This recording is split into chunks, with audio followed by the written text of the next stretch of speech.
Сегодня быть предпринимателем – это уже не просто редкая склонность, а осознанный профессиональный выбор для тысяч людей. Почему это происходит? Возможно, из-за жажды свободы, самореализации или желания создавать что-то свое, что будет приносить пользу семье и обществу. Этот запрос особенно силен у родителей, которые хотят не только обеспечивать детей, но и быть для них примером, строя дело, в котором есть и смысл, и душа. Именно такие мотивы объединяют участников программы «Папа-предприниматель» в Якутии. Это не просто конкурс стартапов, а лаборатория по созданию семейного бизнеса как новой жизненной модели. В финале экспертной комиссии предстояло выбрать лучший проект, тот, в котором предпринимательский дух сочетается с ценностями отцовства. Среди тех, кто оценивал эти идеи, был человек, который сам прошел путь создания бизнеса и теперь помогает другим. Это генеральный директор корпорации номер 1, член торгово-промышленной палаты Якутии, постоянный эксперт передачи про деньги Сергей Быков.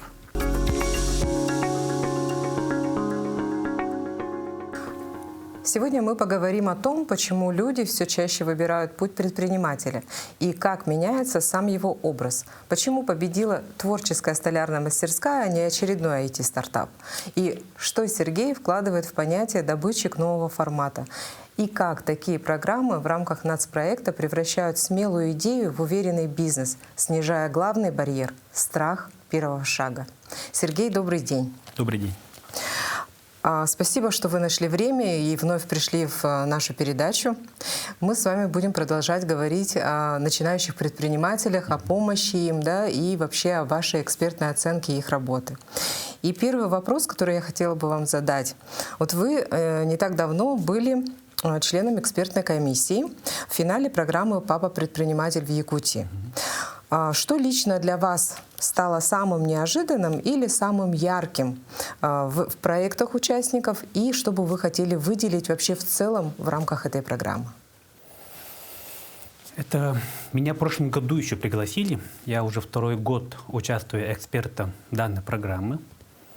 И у меня есть, могу сравнить, например, да, по прошлому году. Эта программа работает всего лишь 3-й год.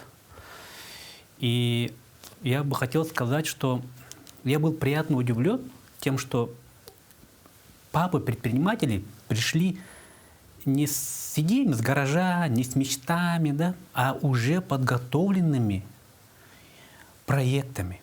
Уже у них почти у всех есть первые продажи. У всех есть уже определенная там целевая аудитория, свои клиенты. И уже выработан маркетинговый план. И очень был приятно удивлен. И меня вдвойне, я очень радуюсь этому процессу, вот, этому конкурсу, да, потому что я же вижу, какие они приходят. Угу. Первый, когда проходит отбор, их же тоже отбирают, ну да, по критериям. И когда смотришь там на пол-листочка, там на листочек, там бизнес-идея, да, ну, этот уровень входящий. И вот через 5 дней, например, интенсива, вот Центр «Мой бизнес», преподаватели Центра «Мой бизнес», их профессионализма, как они выходят, совсем другие люди. Совершенно другие уже у них понятия есть, уже они владеют, что им нужно, где искать своих клиентов, там каналы продаж, они совсем, вот заход и выход разные люди. Я вот как будто я еще говорю вот преподавателям Центра «Мой бизнес», что ну, вы творите чудеса. Ну, на самом деле так и есть же. На самом деле так и есть. Они просто как волшебники выступают, да, то есть находят в человеке именно за что зацепить и что нужно в нужный момент вытащить. Да, совершенно верно. И то, что они вот вы очень верно сказали, что они вот находят именно ихние, вот то, что ихние желания, да, ихние вот мечты, что они умеют больше всего. Это же, я им всегда говорю, что даже когда вот встречаемся с ними, вот, это же, говорю, не обязательно это ваш единственный проект, который будет. Это вы научились упаковывать свои проекты, свои идеи, проверять свои гипотезы, поэтому у вас только все впереди. Получается, что вот вы заговорили об идеях, да? Мне очень интересно, а какие тренды все-таки выбирают начинающие предприниматели? Ну, в этот раз меня тоже вот приятно удивило. То есть мы уходим от сырьевой базы, от того, что просто купить и продать, уже больше IT. То есть даже вот столярная мастерская, там есть технологичность, там есть IT, там, то есть даже сейчас начали уже, я бы сказал, наши современные предприниматели, папы, да, они используют IT не как какие-то там инструменты далекие, да, а именно на основании вот CRM-ки, цифровой маркетинга строить свой бизнес. Чтобы упростить ручной труд, Да, получается. автоматизировать, совершенно верно. И получается, что вот в самом начале, как перед нашим интервью, я вот отметила, да, что легче же ведь создать какую-нибудь программу и на ней зарабатывать. Но наши папы пошли дальше, да, то есть они сделали, совместили ручной труд вместе с программным обеспечением и тем самым разработали современный, адаптированные под современные условия, под цифровую экономику, даже где-то, наверное, креативная сфера, да, туда подходит. Вот такой проект. И хотелось бы дальше. Вот вы уже рассказали о победителе, да?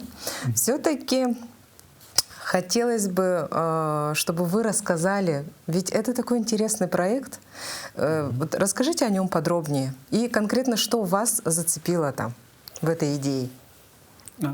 Ну, первое, хочу остановиться на том, что вот эксперты у нас, мы голосуем по балльной системе, определяем по нескольким критериям. И потом это все суммируется и выбирается победитель. И вот эта система показала эффективность, вот сколько мы заседаем, всегда определяется тот победитель, который, ну, как бы, всеми этими критериями отвечает. Ну, такая эффективная система. И мне понравилось вот по нескольким направлениям, да. Это получается, в этом проекте соединились, вот у нас есть же вот феномен кинематографии нашего, кино якутского. И я вижу в этом направлении именно тоже феномен якутского предпринимателя. Маленько отойду, да? Конечно, да. То, что вот все же говорят, когда начинаем читать себестоимость продукции. Ну, честно скажу, чтобы что-то произвести в Якутии, это очень дорогое удовольствие по сравнению с центральными регионами России. Там и теплее, и там людей больше, и оплату другие, сырье там есть. И когда вот считаешь экономику каждого проекта, и получается, что где же здесь выгода?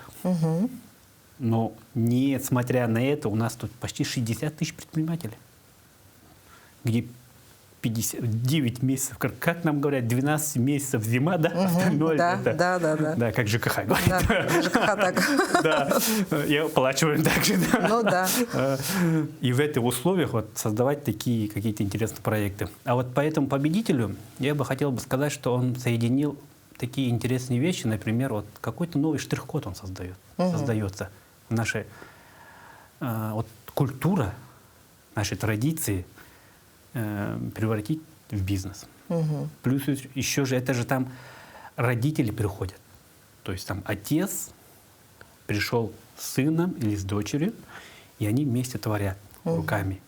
Это в период у нас, когда все гаджеты, да, вот, можно сказать, отец в этом комплексе, можно сказать, это становится героем, например, да? Это гордость появляется. Примером где-то. Да, взаимосвязь, они вместе руками что-то творят, создают. И я думаю, что вот культура, традиции, бизнес, это все объединяет. И, ну, это все объединилось в этом проекте. Ну и экономика тоже хорошая, то есть понятный продукт, хорошая маржинальность, хороший доход. Ну и есть первые продажи, и есть желающие, поэтому... Конечно, желающих провести время с детьми, особенно в такой творческой атмосфере, плюс комфортной атмосфере, где позаботятся обо всем, да, по сути, там. И ты получаешь еще и готовое изделие или готовый продукт, сделанный совместно со своим ребенком. Это же не то, что там возрождение каких-то традиций, сохранение традиций, национальных традиций, да, но и возрождение, наверное, каких-то семейных ценностей и создание, наверное, новых семейных традиций. Ведь это же потом можно повторять, проводить какие-то семейные праздники, делать, превращать этот досуг уже в некую традицию. и уже приглашать гостей уже и так Да. далее, вместе с ними что-то создавать и делать. Ну, здорово на самом деле. И действительно такие интересные проекты рождаются вот, наверное, на таких мероприятиях. И вот меня очень сильно тронули ваши слова. Вы сказали про начинающих предпринимателей на этом конкурсе именно, потому что я прочитала ваши интервью, которые вы давали МФЦ, да, именно по программе «Мой бизнес». Вот. И вы назвали таких предпринимателей, которые участвовали в этой программе, добытчиками нового формата. И что вы вложили в это определение? Вот что вы имели в виду? Ну, я сам с Верхоянского района. И с детства, конечно, рыбалка, охота — это наше было все. И для нас было, вот пошел, добыл, принес там добычу, ну, прямо там мешок рыбы. Считаю, что вот мужчина. Переехал в Якутск, город. Тут уже каменные дома. Джунгли, да? Джунгли, да. И тут уже то, что я умел там, это уже здесь, ну, как бы, ну, уже другая уже тема. Да. То есть надо быть другим добытчиком. То есть приносить то же самое мамонта, да, но уже в другом формате, так сказать, да, в денежном выражении, например, да, там еще что-то, да. Но основное я бы хотел бы сказать, что вот 10 лет назад, если предположим, да, добытчик, тот же самый предприниматель, который добывает там для своей семьи, там отец, как ответственный человек, еду, деньги, там, да, условия благоприятные, было все быстро. То есть надо было все быстро, скорость и объем масштабирования. Быстро, быстро, быстро, надо больше, больше, больше, больше, больше. А вот сейчас я смотрю вот на этих ребят, которые пришли, у них больше смысла. У них больше смысла в том смысле, что они вот... Ну, первое, то, что они очень технологичные. Они везде, это искусственный интеллект, везде там IT, какие-то направления. Без этого никак теперь, хоть и столярная мастерская, без 3D-моделирования, без роботов, без, так сказать, сейчас уже, ну, не представляешь себе, что это. Второе, получается, это то, что, ну, я говорил про смыслы, про отца, да, предпринимателя. Мне это кажется вообще, это, ну, как-то менять философию предпринимательства. То есть не просто пришел там кто-то заработать денег, а именно вот из своих желаний, идей, да, мечты, какой-то бизнес делать. Еще твои дети смотрят же. Пример. Как да? ты их проблемы решаешь. Вот сейчас, например, все меняется уже быстро же. Кризис, да? Ну, да. Кризис, ну, кто-то не успевает поменяться. И как эти вопросы он решает. Эмоционально как решает. Если раньше там пошел быстро, все сделал, там все справился, молодец, да, то сейчас уже, ну, как-то другой подход нужен. Нужно и быстрее, и точнее И уже, точнее, да. И, ну, меняться надо. То есть то, что работало раньше, может сейчас уже не работать. Нас учили, там, и как себя вести на охоте, что нужно делать, там, как себя вести в лесу, там, передавали свои вот эти знания, там, к ним эти знания переходили от их отцов, да, от наших дедушек, к нам переходили от наших отцов и так далее. И вот здесь же то же самое, то есть создается уже новый формат, да, и этот формат переходит в семейный бизнес. Да.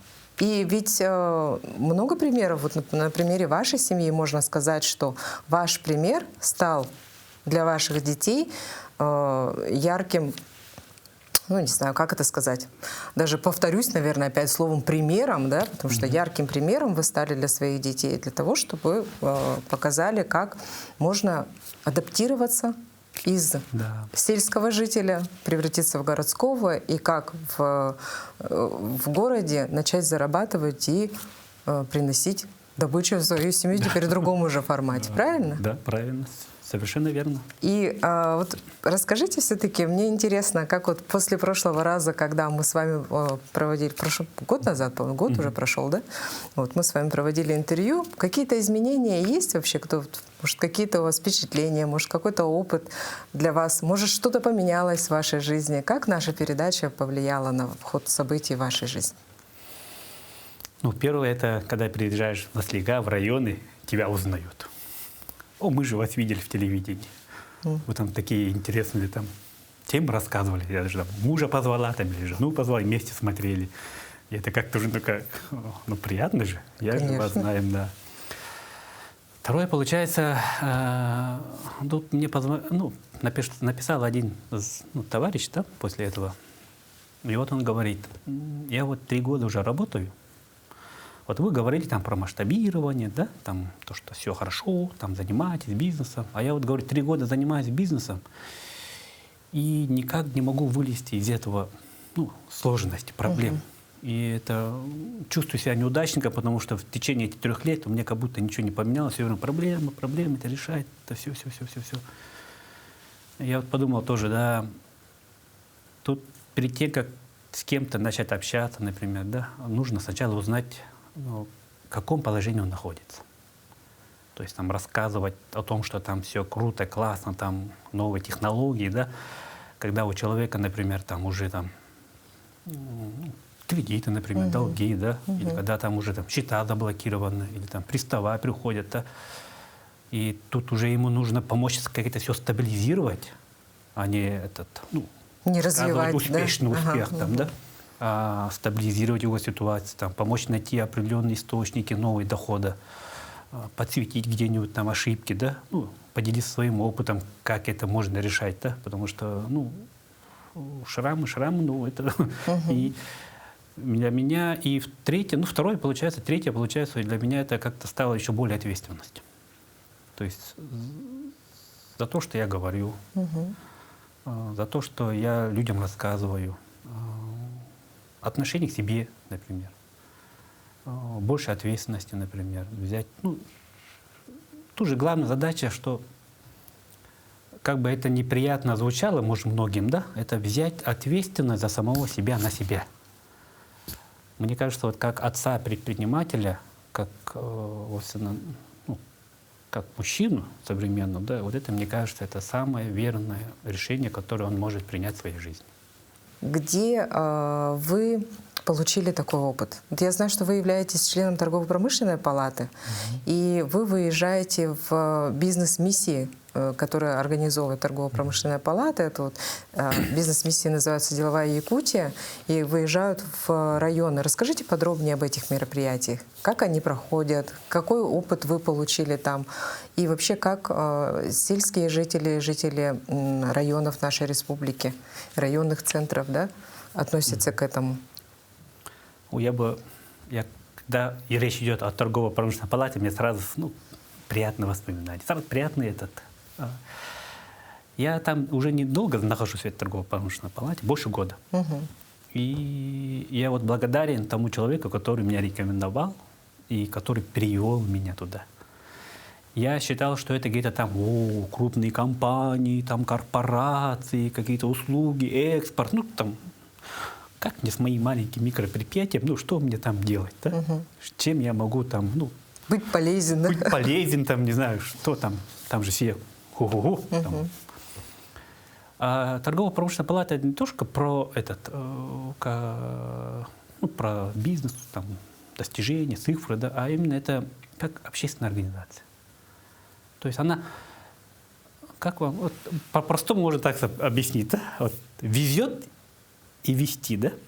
Это же разные вещи. Абсолютно. Да. Вот они не везут, они ведут. И вот эти выезды в районы, я когда первый раз поехал, мы поехали как бы делиться опытом.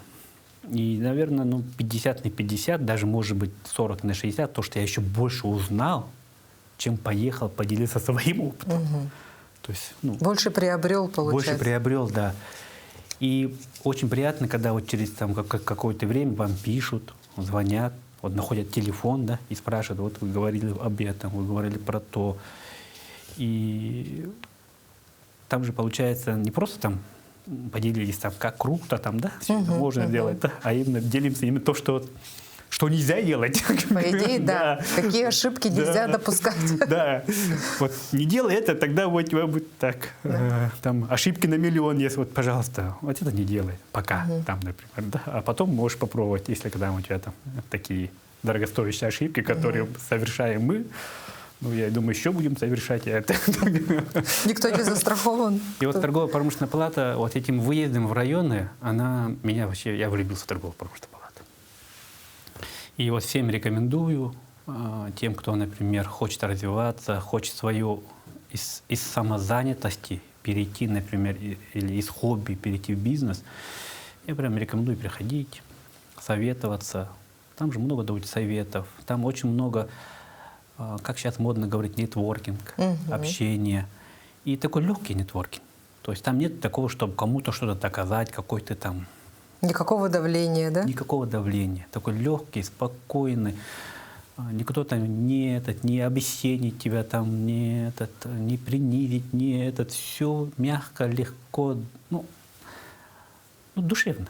Когда все в мире, все кажется, что очень такой, мягко сказать, фон такой тревожный. Вот мероприятия торгово-промышленной палаты, они, помогают справляться с этим. Можно ли тогда сказать, что вот предприниматели, которым необходима поддержка, которым необходим вот прямо сейчас какой-то профессиональный совет, что может ли он спокойно прийти тогда к вам в торгово-промышленную палату, Да. как к эксперту, да? И может ли он получить там сразу поддержку? Конечно. Вот, например, вот с этого года начала работать новая комиссия, я там руководителем, именно по технологичным и IT-направлениям. Угу. Вот у нас же очень много креативных, творчески развитых молодежи. Да. Они создают прекрасные приложения. Они создают там, вот, например, чем другие, да, российские аналоги, европейские аналоги, намного посильнее, дешевле, намного функциональнее. А вот продать... Они не могут. Ну вот тут, да, вопрос. Ну, потому что это творческий человек. Он все, все ясно, понятно, да? Почему не берут, да? И дешевле, и лучше, да? И быстрее, это функциональность лучше, быстрее внедряется, но почему-то не берут. И вот мы вот именно хотим этим людям помочь. Не в том смысле, что ему там привести клиентов, да? А именно научиться общаться с заказчиками. Представлять себя, да? Представлять себя, там, мягкие скиллы, там, как сервис, да, вот в этом направлении. И, конечно, мы не обещаем то, что там придешь и станешь миллиардером. Ну, первые 3 шага, которые нужно сделать, чтобы, например, готовый продукт продать, выйти на другой уровень или стабилизировать свою ситуацию, например, да, там у вас там кризис, крах, да, все там все в одном коме, да, сейчас все быстро же меняется, налоги, там все пугают, там все.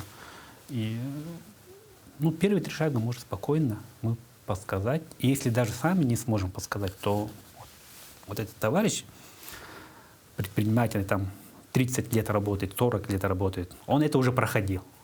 Посоветуй. Сходи с ним, поработай, и он вам покажет, как все это делать. Торгово-промышленная палата вот такая вот. То есть здесь не надо бояться, надо просто взять себя в руки, сделать этот первый шаг. Написать или позвонить. Да, написать или позвонить. И еще вот все-таки о программе «Папа предприниматель», да? Эта программа позиционируется как нацпроект, вернее, как инструмент нацпроекта «Эффективная и конкурентная экономика». На ваш взгляд, насколько эффективны такие образовательные программы для начинающих предпринимателей, особенно для отцов, да, и как она помогает уменьшить вот эти административные барьеры и в целом помочь человеку в развитии?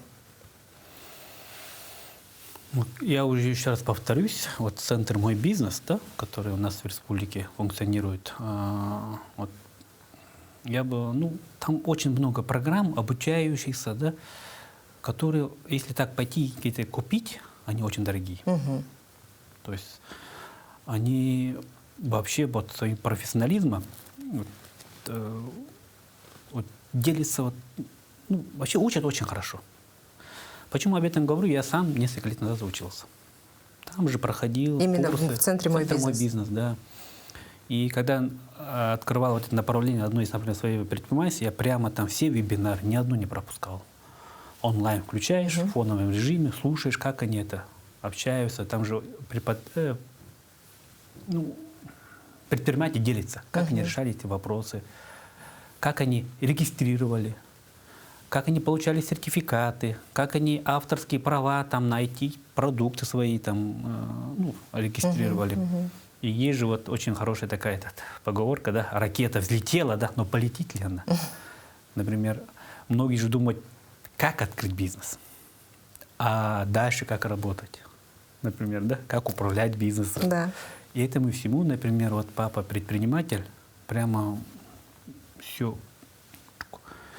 И вот мне очень понравилось, все говорят, что им нравится именно само общество.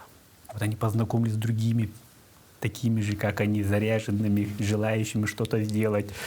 И если спрашивают, что было ценно, они говорят, вот знакомство, Общение. общение. И у всех горят глаза, у всех идей много. Казалось бы, должна же быть конкурентная борьба, да? Да. Там должны были все друг друга, там, ну, как на марафоне, обгонять, там, перегонять и так далее. А нет, вот действительно живое общение и действительно профессиональный подход к реализации собственной идеи — это такой самый рабочий инструмент, мне кажется. Да. Да, и я благодарю вас, Сергей, за то, что вы пришли на передачу, за то, что рассказали так много интересного. Я уверена, что это в этом году это не последний наш с вами выпуск. Мы будем продолжать, потому что мне интересна тема именно по вашей поддержке предпринимателей, начинающих предпринимателей в сфере IT. Мы об этом еще не говорили, но поговорим в следующих выпусках. Спасибо большое, что пригласили. Очень рад. Для меня это очень ценно.